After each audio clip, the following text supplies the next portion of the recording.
The two girls in the middle are my closest friends. We studied together from primary school to junior high school.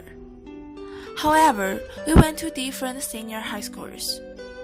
Their school is known as the Hare among us, and they shared with me what their school life is like.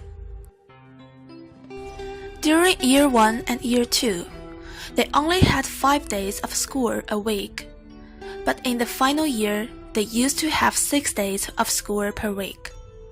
Even on Sunday morning, they would have weekly mock exams for math and integrated science. And during the only remaining half day, Sunday afternoon, they also needed to finish plenty of homework for the weekend, which means they used to stay the entire whole week at school, starting from morning to night. Since they are non-resident students, every morning they would get up at around 5 a.m., arrive school at 6 a.m., and then begin the morning self-study routine. Usually, they would use this time to read and recite. Class would begin at 8 a.m., and there was a 10-minute break between each class. During the break, academic buildings for final year students used to be very quiet. If they still feel full of energy, they would struggle on new questions or redo those they did wrong before.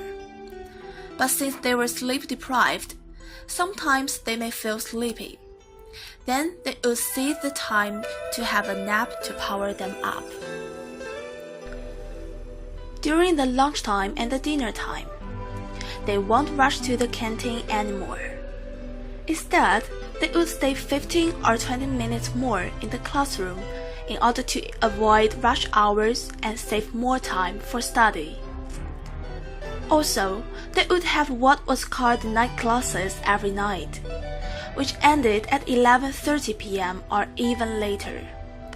Usually, homework could not be finished in school, which means they used to study more even after midnight. The time they went to bed used to be at around 1 a.m. Even though the study was very hard, they still recalled some interesting things. Since the high-intensity study would consume a lot of energy, their stomach used to become empty much earlier than their lunchtime, no matter how much they ate in the morning. In order to solve this, they bought a large box of instant noodles and hid it in the corner of their classroom, and they used to have a cup of it whenever they felt hungry. As they mentioned, they used to lack sleep. They only had 4 to 5 hours sleep every day. Thus, it's normal that they would be sleepy and cannot concentrate on study. For this reason, they used to rush down to the sports ground and run some laps during the second break of night classes. At first, only the 2 of them did it every day. But it finally became a daily routine for all final year students. The school life seems terrible, but this is the reality that what Chinese students must do in order to enter a good university.